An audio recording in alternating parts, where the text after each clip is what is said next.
Welcome to the series, You Are Loved.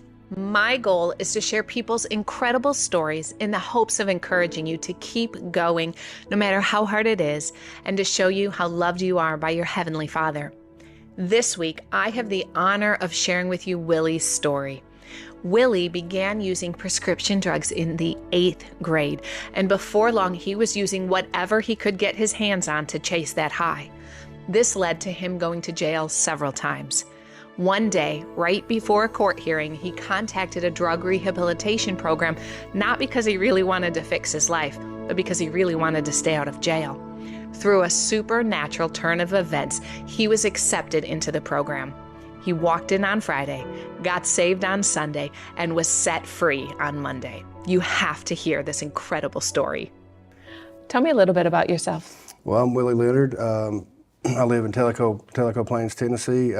I am the co-founder of Valor House and 517 Ministries. I started, I started using drugs when I was probably in about 8th grade. I grew up in a family where, it was back when prescription pills had just, Oxycontin and all that stuff had just hit the scene. And, everybody in my family, my grandmother, my mom, my uncles, everybody had pills. So I just started, and they were laying around everywhere, and just out of curiosity, one day I started taking my mom's Xanaxes, and then that kind of led me down the road of that. By the time I graduated high school, I was a full-blown addict. I was huffing paint, taking acid, drinking pills, just anything I could get my hands on by the time I graduated high school. When I was 24, when I was 22, I discovered meth, and then that's when my life of crime started. I started, shoplifting from stores to get, pseudoephedrine and things like that. I started breaking into cars. I did a lot of jail time. Okay. And then in 2006, I found Jesus. Yeah, and, tell me. That's when everything changed. Tell me about that. Yeah, okay.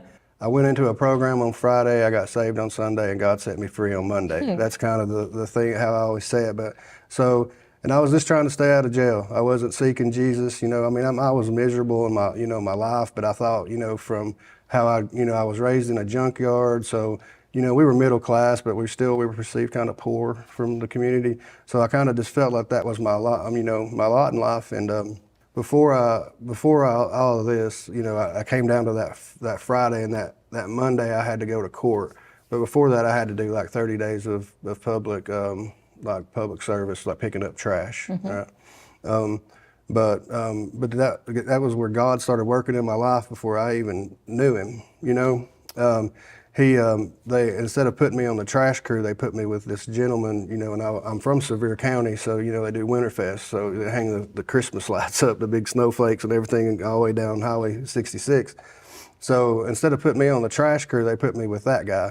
So for 30 days, I drove around with him every day, putting up Christmas lights on poles, and and every day he would witness to me. Every day he would tell me about Jesus, and we would drive by.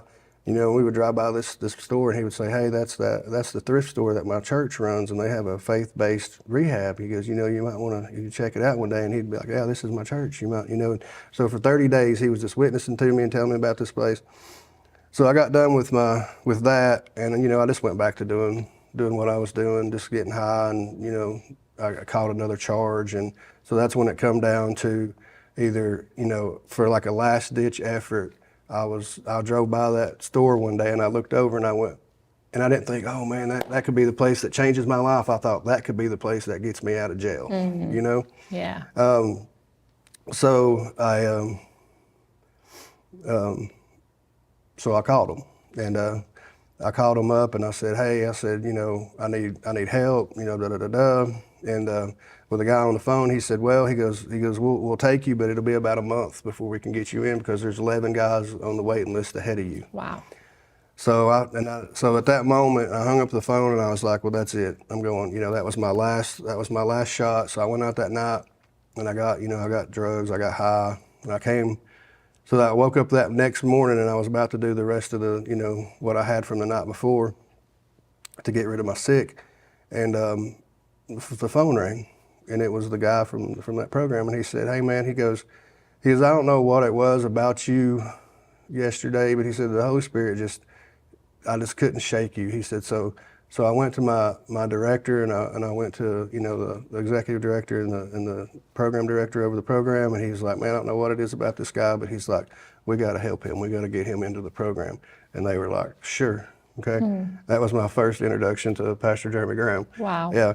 And so he called me back, and he said, "Man," he goes, "this is what I did." He goes, "I went to my directors, and we're going to jump you all the way up to the top of the waiting list, and you can come in today." Right.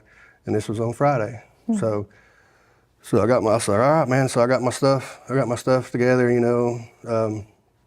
I went into the program on Friday. That Sunday we went to church. You know, I'd like to say that, you know, I had some big holy, you know, just some big conversion or something, you know, but I was just sitting there going through the motions. And at the end of the service, the pastor, he gave an altar call. Does anybody want to come to salvation? And just really just to say, you know, I was like, "God, I don't understand this. I don't know what's going on. And I want these people to think that I'm really trying, you know." So I went up front. The elder of the church prayed for me, and I went back to the house. So when I got up, so then Monday rolls around. Then I get up.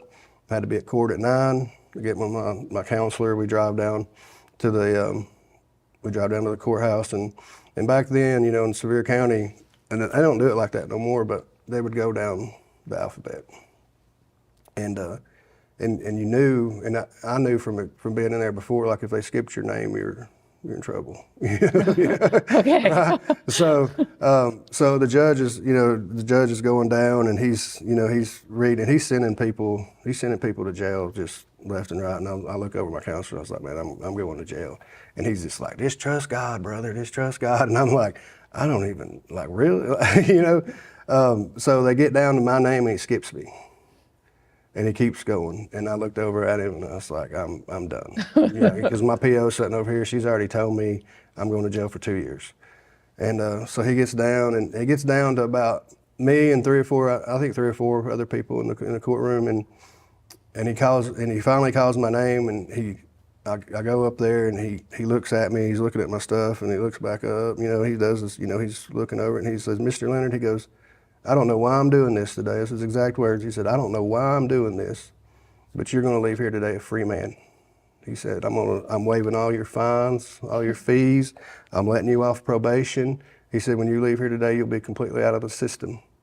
Wow. And so I walked into that courtroom just stunned, you know, like I was free, like God set me free. Wow. And I hadn't done anything to deserve that. Yeah. You know? And that's when I had that's the moment I had when I knew God was real.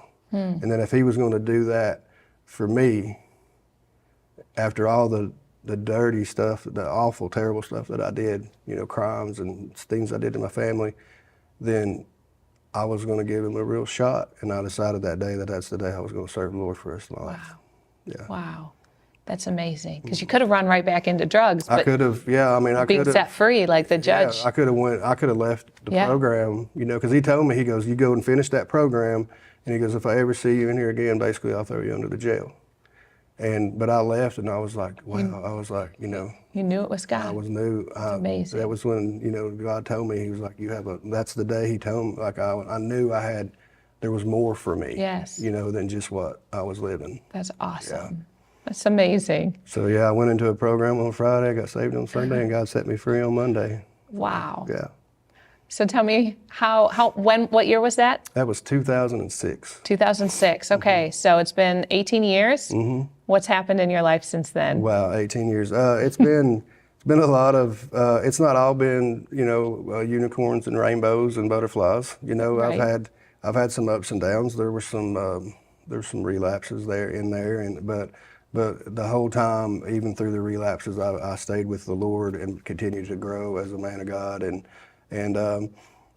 today, you know, I'm in full-time ministry. I've been in full-time ministry most of those 18 years. Today I have my own ministry. You know, you know, we have Valor House. We have, you know, we just opened up, but we have, you know, about 10 guys now that are, And I just want to give them a safe, holistic place to come and find Jesus and be able to receive what I got and to be able to be set free and let God set them free like he set me free. That's amazing. Yeah. So that's Valor House. That's Valor House. And you have 517 Ministries. And 517 Ministries. So 517 Ministries is that's their, I guess, the ministry. I don't really know how to, but underneath that umbrella, I guess, then we have Tellico Plains CR, and then we have Recovery in the Park, which is like CR type meetings that we do in the parks in Monroe County during the summer.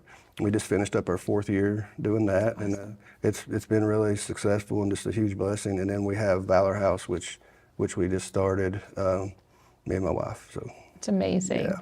That's so cool. Yeah. I love that. Yeah. So this should be an easy question for you because you're surrounded by people who are experiencing brokenness and being lost and just being trapped in the world, and you were there yourself for so long. Like, what is the thing that you could say to them? Anyone watching? Yeah. Or maybe it's just something that you make sure the people around you who are in brokenness when they come into Valor House, maybe that they need to know that will help them overcome the trauma and the trials that they've been through?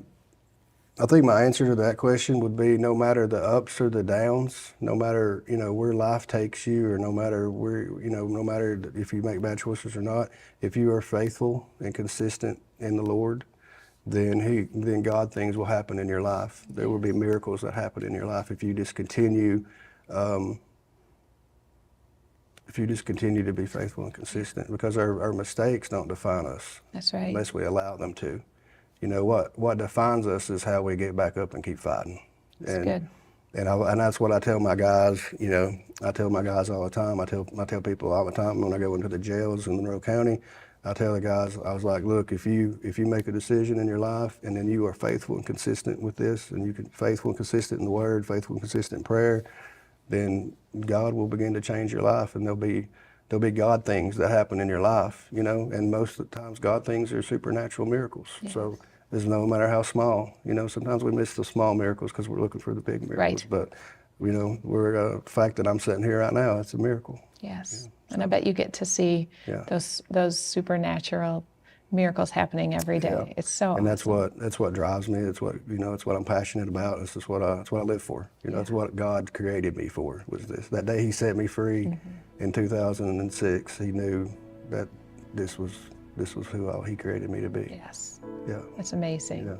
So one last question. We always end these interviews talking about the word love, because I think that the world we live in has a very confused understanding of what love means and what it looks like and what it feels like. And so we just throw that word around everywhere. And so what did love look like to you before 2006 when you were living in the world, and how does it look different to you today? Love back then was something that I didn't deserve. That's how I saw love. I didn't deserve it from my family. I didn't deserve it from a female. I didn't deserve it. Love was something that I didn't deserve, because I wasn't enough. I wasn't good enough. Okay. Today, love is something that I freely receive. That I just sit back and I let God give me what He gives us all freely, and that's His unconditional agape. And just receive it. And then with that, when receiving that comes that peace that we have that surpasses all understanding. Yes.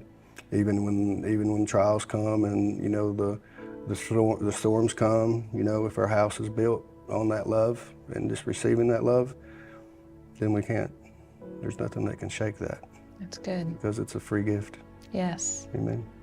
I super appreciate you being willing to share your story. Yeah. I love that story about you being set free. I've never heard that exactly, that happening to someone exactly like that before. That's just amazing. And just the transformation in your life, and that you're leading people that just like you, out of that brokenness. And so that's awesome. So thank you for being willing to share your story. Thank you for the opportunity. It's an honor. Don't you just love Willie's story? It's amazing how God stepped into his life in such a radical way. Plus, his advice was so powerful.